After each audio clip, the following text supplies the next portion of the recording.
Let's make the most delicious party mints, peppermints, molded mints ever. Start off with a half a block of soft cream cheese, a tablespoon of soft butter, a pound of powdered sugar, and you can use either extract or you can use these drams of Lorann oils. I used peppermint this time, and I have molds that I ordered from Amazon. You can get them at local party supply stores or Walmart, and use gel food coloring. See how that doesn't run?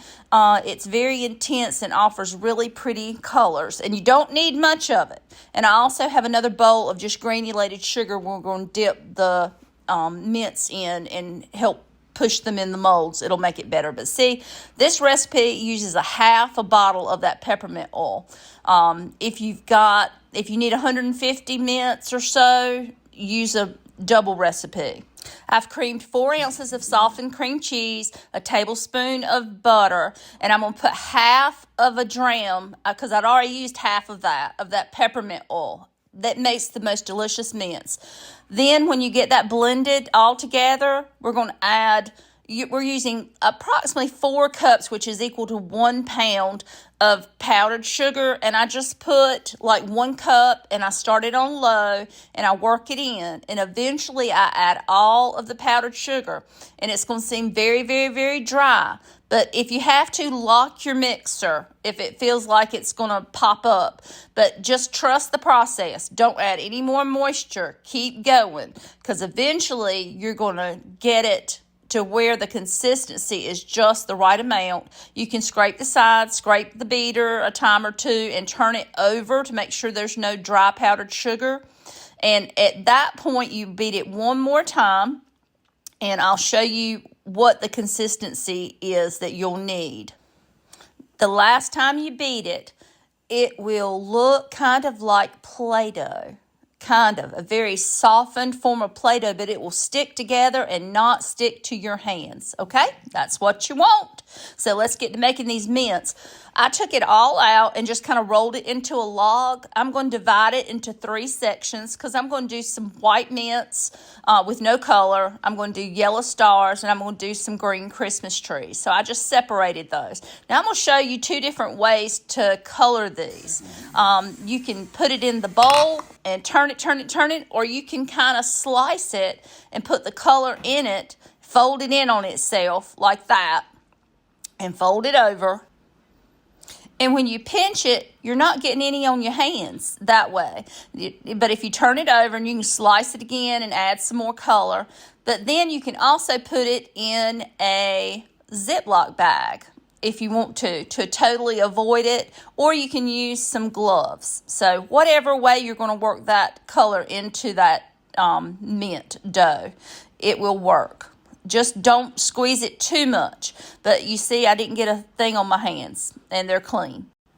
Now, the other method is just to put it in with a drop of food coloring and use the back of the spoon to kind of push it into the color and stir the color in. And that probably is my favorite way to do it. Just be careful and don't get it. But there I have it patted into 3 plates with granulated sugar in the bottom so it doesn't stick. All right, let's get to molding our mints here. First of all, I'm going to break it into just a little ball, and you roll them into little balls that you think is going to take, but cover them with sugar first. So that they don't stick inside the molds. They'll come out so much better. But don't do this. Don't stick them right into the molds. Let me show you the best thing to do. Before you put any in there, sprinkle a little sugar in the mold, and it'll help it come out a lot easier. And you just push all the dough or the mints into the mold, and you refrigerate them at least 20 minutes. Or you can roll them out into balls and use a fork. And it's easier to do with both hands, I can assure you, but it will come out. Just kind of put the fork into the granulated sugar and press. and with the tines of your fork, and it makes just little pickup mints, and you can make them as big as you want to. There you go.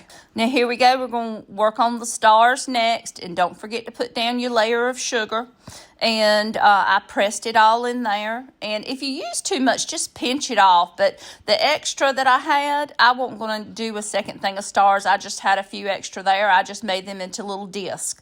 So here we are with the Christmas trees again. We're going to sprinkle it with sugar, and I'm going to show you that we're just going to pinch some off, roll it into a little ball, roll it into sugar, and then just push it into the molds.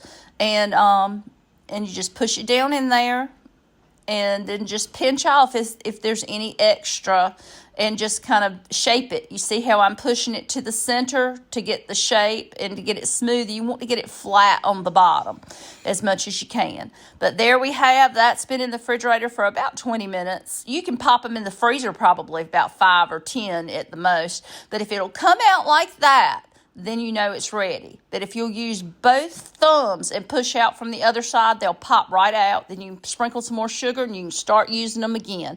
Make an assembly line. But aren't they pretty? They're beautiful little snowflakes. And there we have the stars. And I have popped out the snowflakes. And I did the Christmas trees. And if you just put them on a platter, they just look so pretty.